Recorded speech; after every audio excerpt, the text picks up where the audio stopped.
Puji Tuhan, saya sampaikan selamat malam. Sudah kelihatan gelap sekali karena hujan.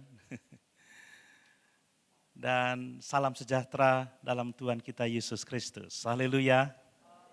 Sungguh bersyukur kalau kita boleh beribadah malam hari ini. Ya memang hujan lebat sekali sebelum jam ibadah, tetapi kalau kita boleh bersama-sama itu semua karena kemurahan Tuhan. Amin. Kita menghargai kasih Tuhan, kebaikan Tuhan, bahkan waktu yang Tuhan berikan untuk kita bisa beribadah kepadanya. Mari malam hari ini kita akan membaca di satu bagian firman Tuhan di Kolose pasal 2 ayat 11 sampai ayat yang ke-15. Kolose pasal 2 ayat 11 sampai ayat yang ke-15. Kita akan belajar bersama-sama tentang identitas kita sebagai orang-orang yang dihidupkan bersama-sama dengan Kristus. Ya, kita telah diselamatkan, kita telah berpindah dari kematian akibat dosa kepada kehidupan yang penuh kuasa di dalam Kristus. Saya baca untuk kita sekalian, Kolose pasal 2 ayat 11 sampai ayat yang ke-15, demikian firman Tuhan. Dalam Dia, kamu telah disunat, bukan dengan sunat yang dilakukan oleh manusia, tetapi dengan sunat Kristus, yang terdiri dari penanggalan akan tubuh yang berdosa. Karena dengan Dia, kamu dikuburkan dalam baptisan, dan di dalam Dia kamu turut dibangkitkan juga oleh kepercayaanmu kepada kerja kuasa Allah yang telah membangkitkan Dia dari orang mati. Kamu juga meskipun dahulu mati oleh pelanggaranmu dan oleh karena tidak disunat secara lahiriah, telah dihidupkan Allah bersama-sama dengan Dia. Sesudah Ia mengampuni segala pelanggaran kita dengan menghapuskan surat hutang yang oleh ketentuan-ketentuan hukum mendakwa dan mengancam kita. Dan itu ditiadakannya dengan memakukannya pada kayu salib. Ia telah melucuti pemerintah-pemerintah dan penguasa-penguasa dan menjadikan mereka tontonan umum dalam kemenangannya atas mereka. Puji Tuhan. Haleluya. Bapak Ibu Saudara yang dikasihi oleh Tuhan, puji Tuhan kita sudah ada di minggu kedua di bulan April ini. Ya. Sebagaimana minggu lalu saya sampaikan bahwa bulan April adalah bulan yang sangat istimewa bagi kita orang-orang percaya, sebab di bulan ini kita merayakan, kita memperingati karya terbesar yang Tuhan kerjakan bagi kita untuk keselamatan jiwa kita. Itulah kematian Yesus Kristus di kayu salib. Itulah karya terbesar yang memberikan kepada kita kehidupan yang penuh pengharapan, yaitu kebangkitan Kristus dari antara orang mati. Bapak Ibu jangan lupa, hari Jumat minggu ini kita akan merayakan kematian Yesus di salib ya, pada hari Jumat yang kita kenal dengan Jumat Agung. Jangan lupa, Jumat ini kita akan beribadah dan hanya satu kali ibadah ya, jam 6 pagi seperti biasa, dan kita mensyukuri sebab hanya oleh kematian dan kebangkitan Kristus kita semua memiliki pengharapan akan kehidupan yang kekal. Amin. Nah, minggu lalu kita telah belajar bersama-sama tentang jalan salib.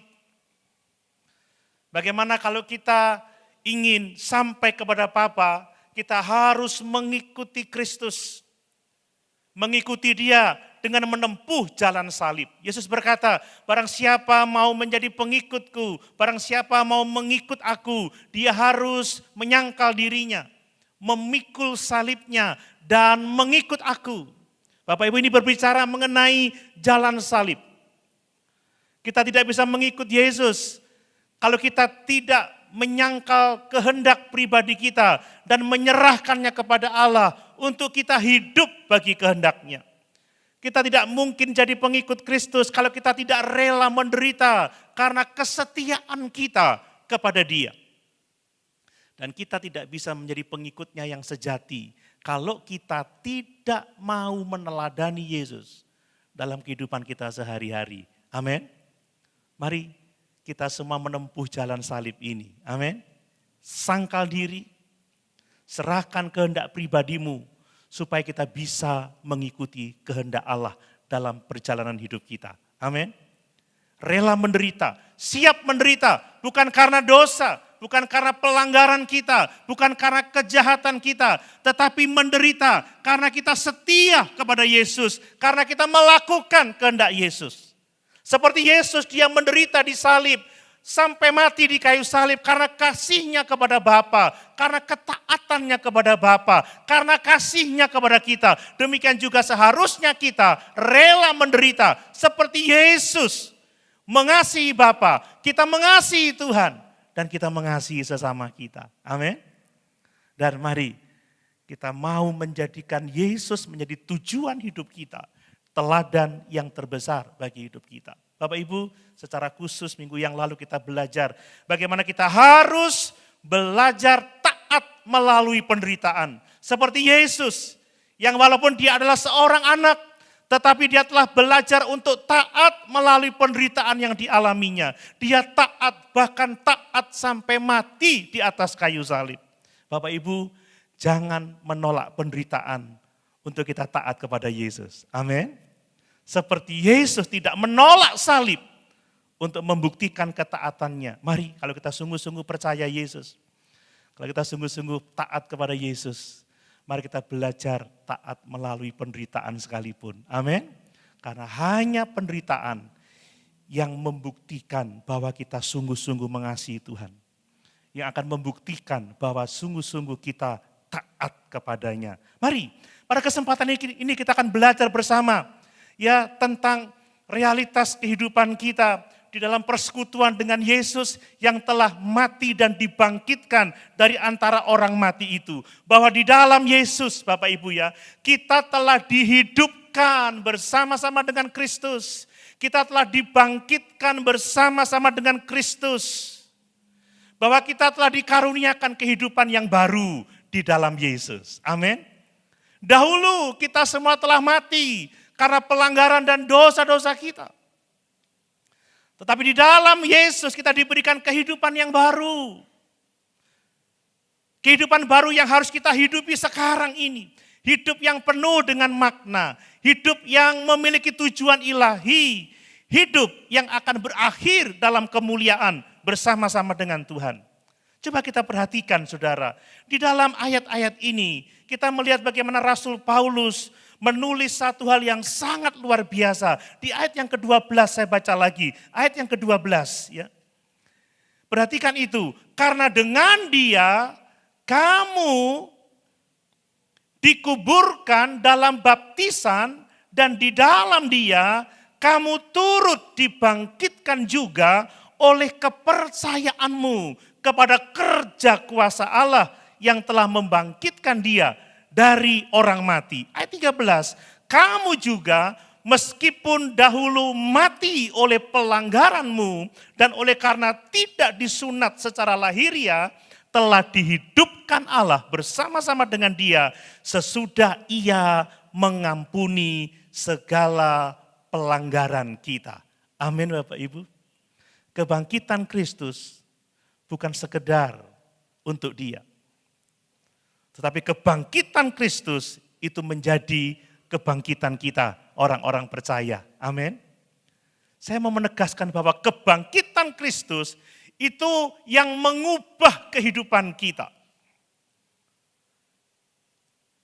Kita dulu mati karena pelanggaran-pelanggaran dan dosa-dosa kita. Tetapi kita telah dihidupkan kembali, dibangkitkan bersama-sama dengan Kristus. Oleh karena Dia telah mengampuni pelanggaran-pelanggaran kita. Amin Bapak Ibu.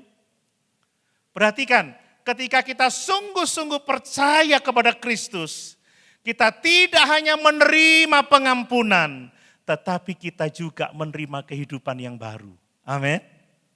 Amin. Ini berkat dari Kristus yang telah mati dan bangkit itu. Bapak Ibu, kita dihidupkan bersama-sama dengan Kristus, dan itu yang mengubah segala-galanya. Itu yang mengubah kehidupan kita.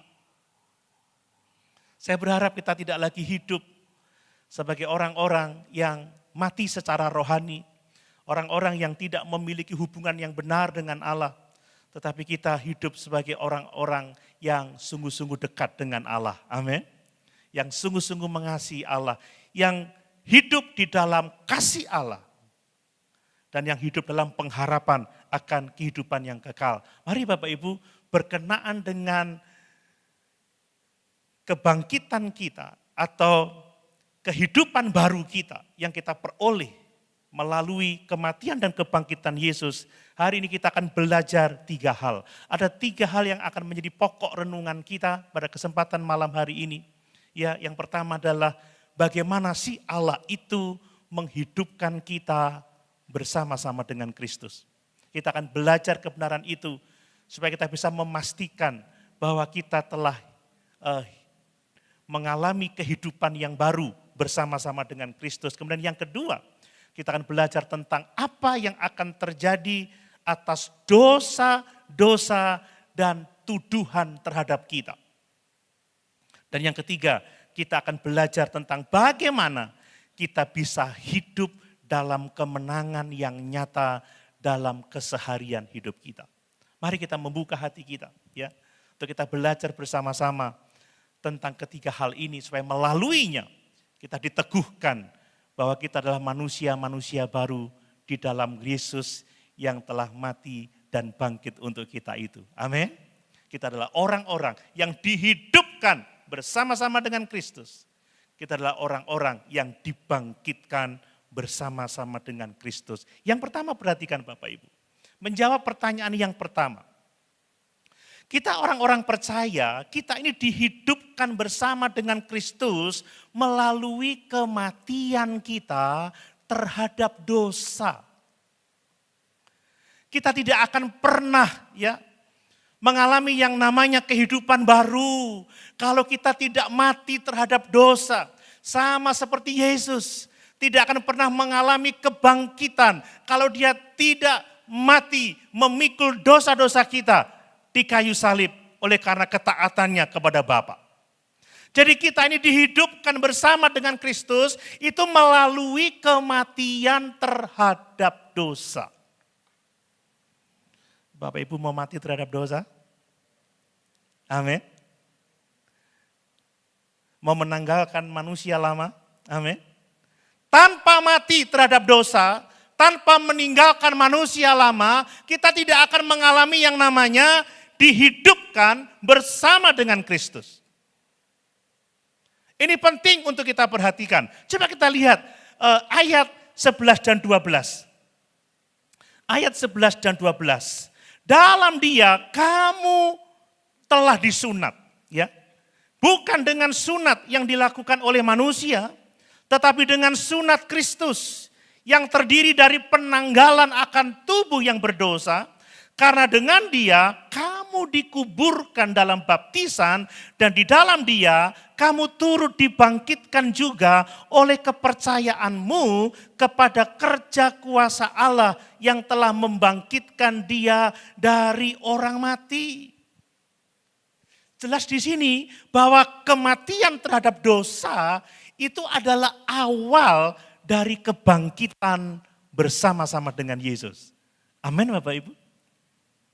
Lihat, Paulus menggambarkan kematian terhadap dosa dengan 2 gambaran yang sangat penting. Pertama adalah sunat rohani. Ayat 1 dikatakan, kamu telah disunat. Bukan dengan sunat yang dilakukan oleh manusia, tetapi dengan sunat Kristus yang terdiri dari penanggalan akan tubuh yang berdosa. Bapak Ibu, sunat rohani adalah gambaran tentang penanggalan tubuh yang berdosa.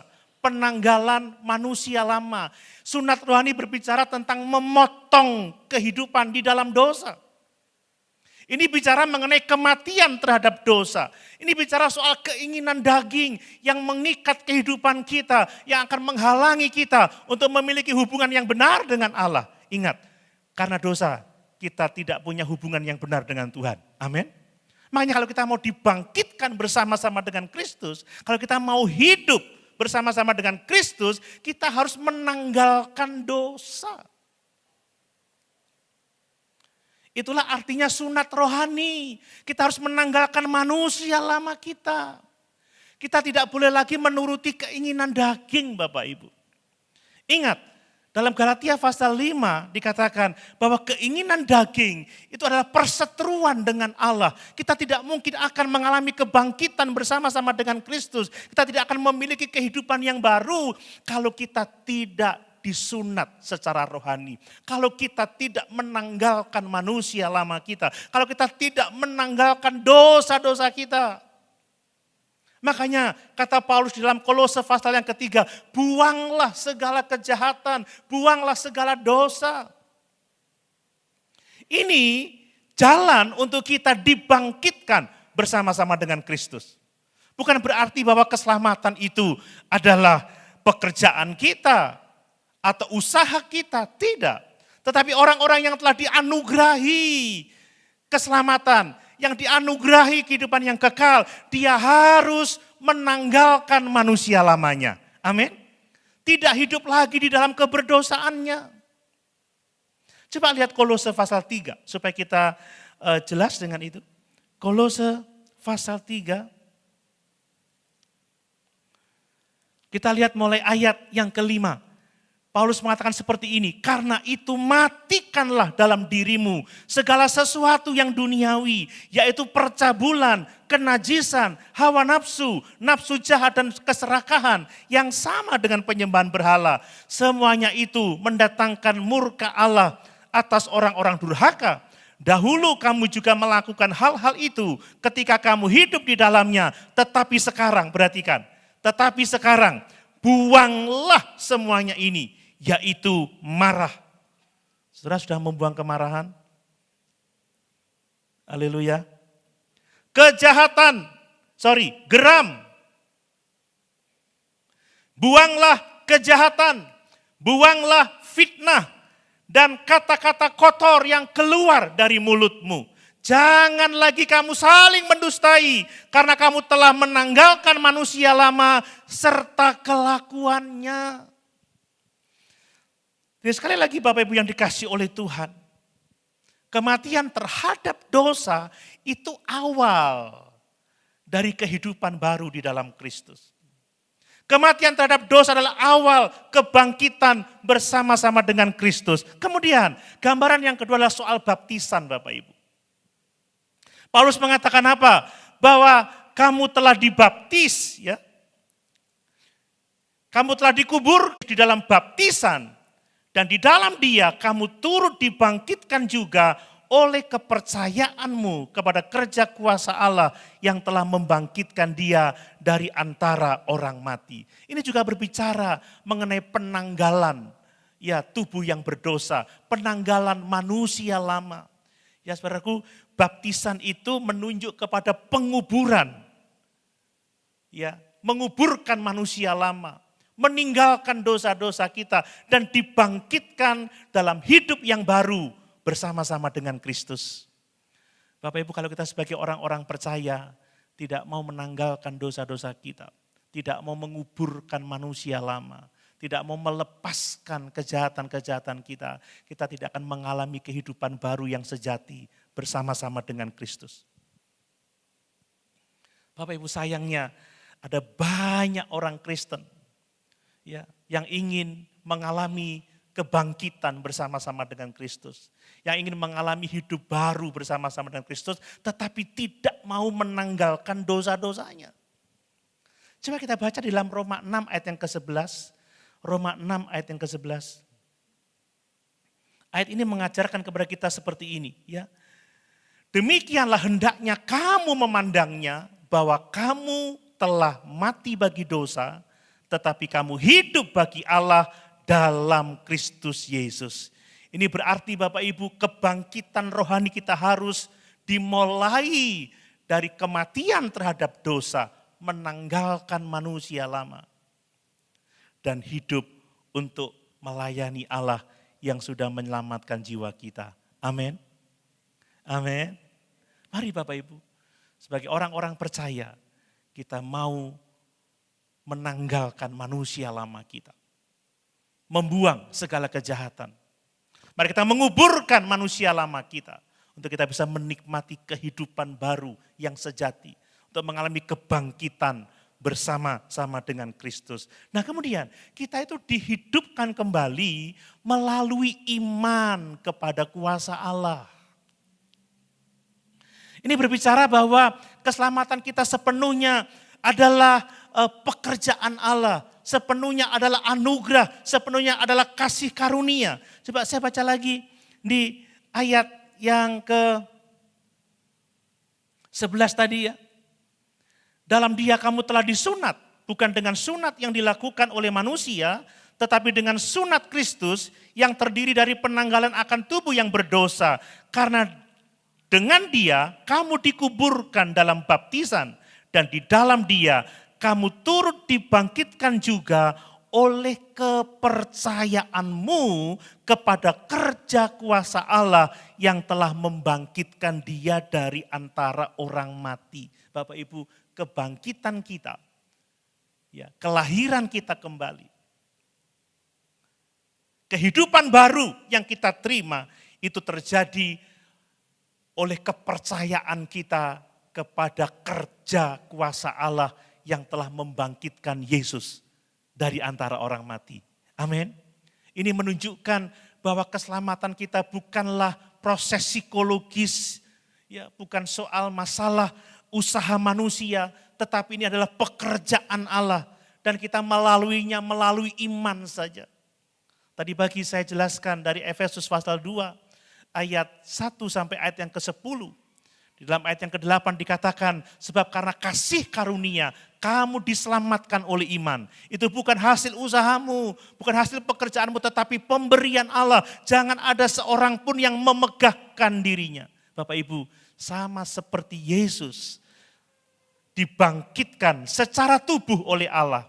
Demikian di dalam Yesus, oleh karena kerja kuasa Allah, oleh karena iman kepada pekerjaan Allah di dalam Yesus Kristus, kita dibangkitkan secara rohani. Amin. Inilah kehidupan baru kita. Ya. Karena kasih karunia, kita diselamatkan oleh iman. Ini anugerah yang sangat besar bagi kita. Nah selanjutnya saudara, hidup baru itu harus disertai dengan hidup lama yang sudah dikuburkan. Saya mau menekankan ini lagi sebab ini sangat penting Bapak Ibu ya. Dalam baptisan kita dikuburkan bersama-sama dengan Kristus. Ini menandakan bahwa manusia lama kita harus benar-benar ditinggalkan. Dosa tidak boleh lagi memerintah dalam kehidupan kita. Kita harus hidup untuk Kristus. Identitas lama kita telah selesai. Kita bukan lagi hamba dosa.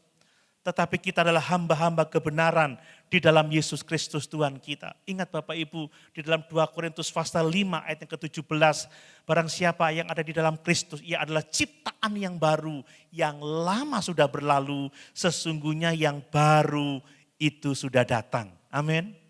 Seperti tadi saya katakan, sangat disayangkan. Ada banyak orang Kristen yang menginginkan kuasa kebangkitan, yang menginginkan kehidupan yang baru.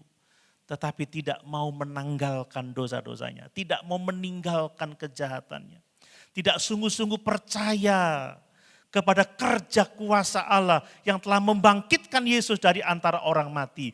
Tidak mau menguburkan manusia lamanya untuk hidup dalam kebangkitan, hidup dalam hidup yang baru. Bersama-sama dengan Kristus yang telah mati dan bangkit untuk keselamatan jiwa kita. Mari Bapak Ibu yang dikasih oleh Tuhan. Sebagai orang-orang percaya, apakah kita benar-benar sudah mati terhadap dosa? Apakah kita sudah meninggalkan kemarahan itu? Meninggalkan kegeraman? Meninggalkan sakit hati? meninggalkan iri, meninggalkan dengki, meninggalkan kebencian. Ya. Apakah kita masih kompromi dengan dosa hari-hari ini? Ingat, hidup baru harus disertai dengan penanggalan manusia lama. Menguburkan manusia lama. Dan mari kita hidup dalam hidup yang baru, menolak dosa. Katakan tidak terhadap dosa. Amin.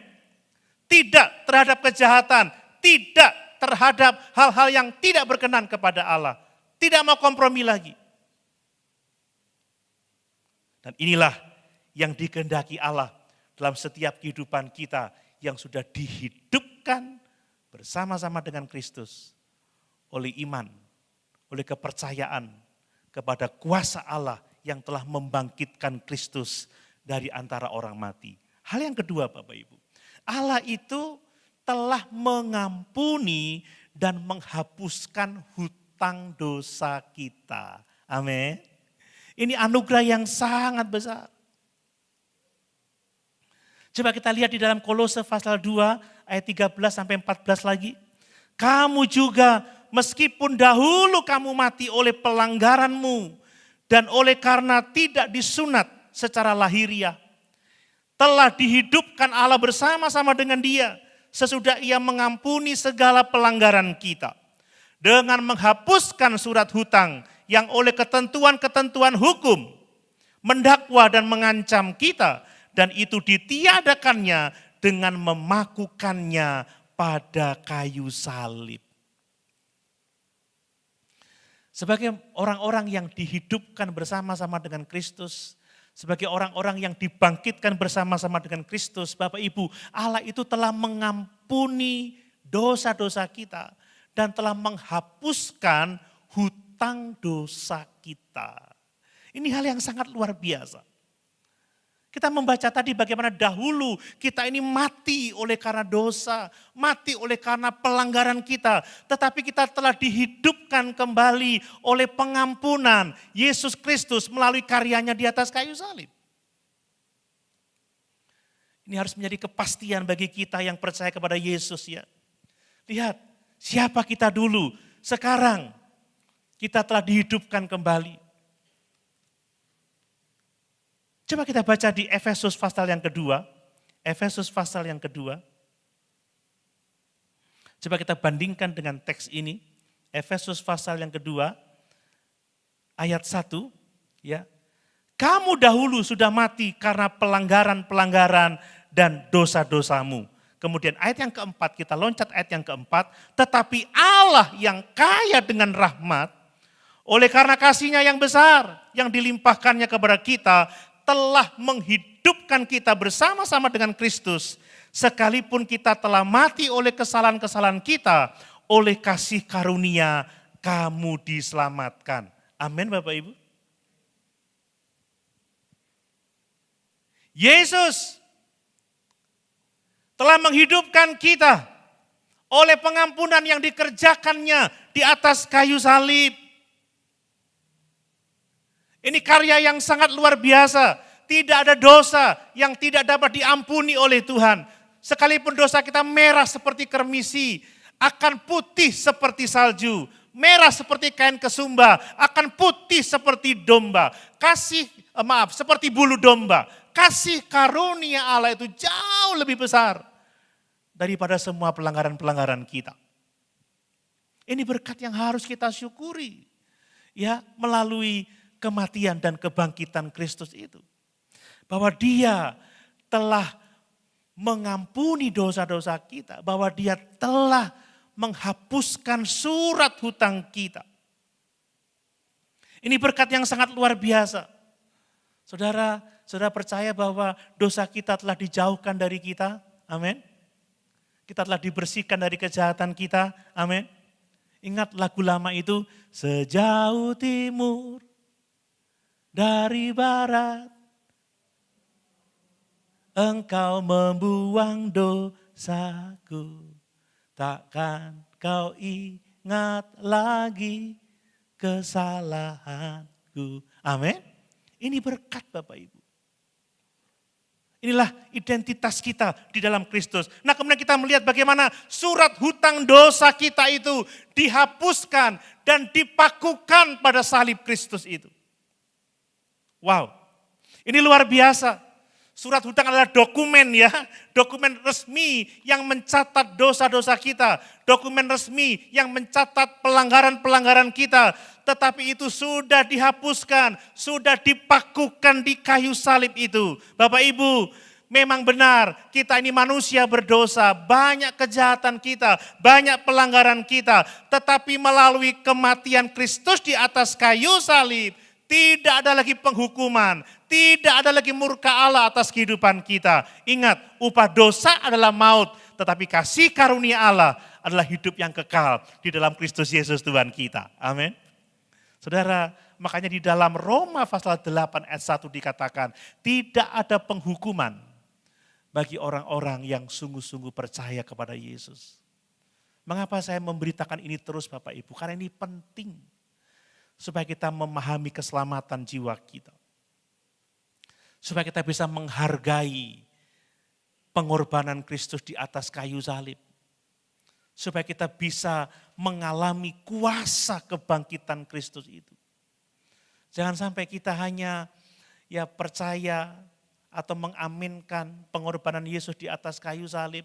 Percaya bahwa dia telah dibangkitkan dari antara orang mati. Tetapi kita tidak mengalami kuasa kebangkitan itu. Kita tidak mengalami perubahan hidup. Kita masih hidup dalam hidup yang lama. Kita masih terikat dengan dosa-dosa dan kejahatan kita.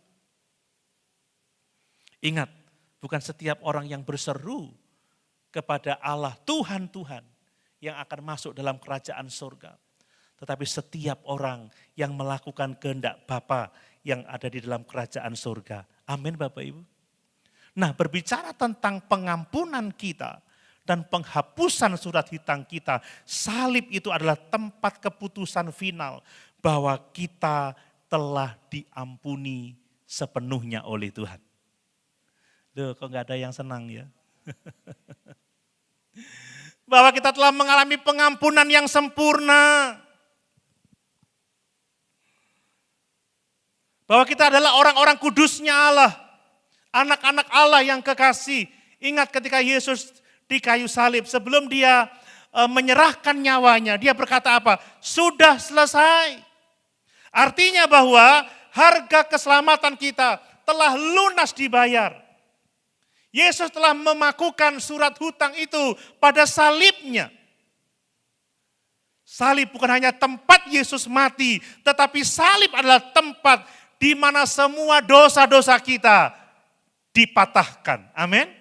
Di mana surat hutang kita dipakukan. Kita mengalami pengampunan yang sempurna Bapak Ibu. Bapak Ibu percaya pengampunan Tuhan itu sempurna? Semua selesai di kayu salib. Maka jangan biarkan setan saudara menyeret kita kembali kepada dosa-dosa kita. Menyeret kita kembali kepada catatan-catatan kejahatan kita masa lalu. Semua sudah selesai di kayu salib. Saatnya kita menguburkan semua itu, meninggalkan semua itu, dan hidup baru di dalam Yesus Kristus Tuhan kita. Ingat, Allah telah mengampuni kesalahan dan dosa kita, dan Allah berjanji Dia tidak akan lagi mengingat dosa-dosa kita. Amin. Nah, kalau Tuhan gak ingat dosa-dosa kita, kenapa kita mengingatnya Bapak Ibu? Tinggalkan semua itu, kubur Bapak Ibu. Mari, sebagai orang-orang percaya, terima pengampunan Allah dengan iman. Ya, alami kehidupan yang baru itu. Hapuskan catatan masa lalu, saudara. Mungkin dosa-dosa masa lalu. Jangan lagi terikat di dalamnya. Saudara sudah diampuni. Saudara sudah dikuduskan menjadi manusia-manusia baru di dalam Kristus. Mari kita belajar mengampuni diri kita sendiri. Kita juga belajar mengampuni dosa orang lain. Amin. Bapak Ibu, kalau saya melihat ke belakang ya, sebelum pertobatan saya. Banyak dosa, banyak pelanggaran yang telah saya lakukan.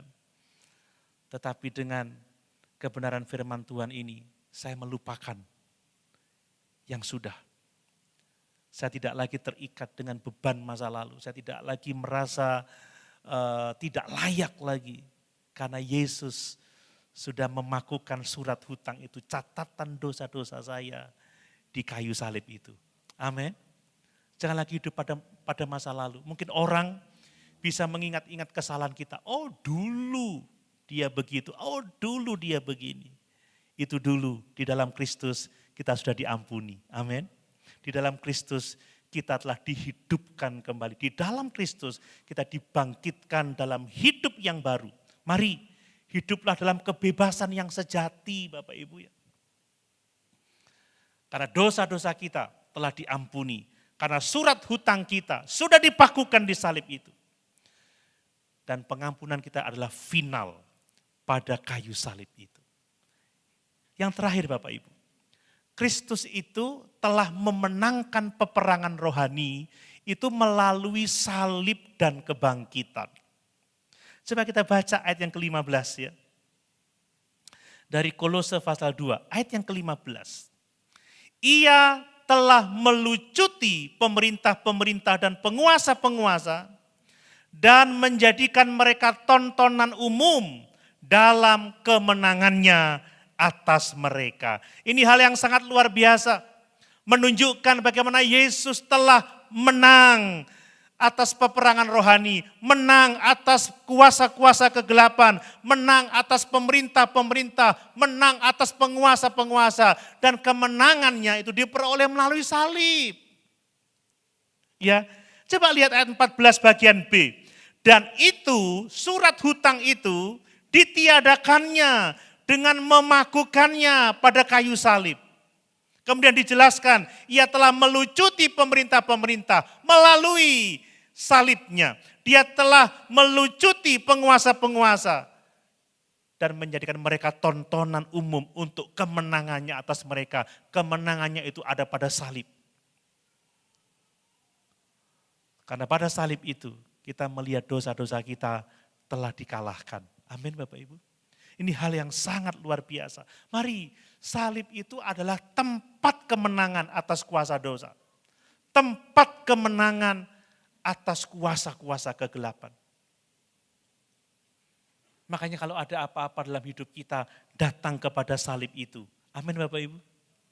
Ya, seperti lagu lama itu, ku datang pada salib itu, ku ingat cintanya padaku. Kalau saudara sedang diganggu dengan perasaan bersalah, diganggu oleh ingatan dosa masa lalu.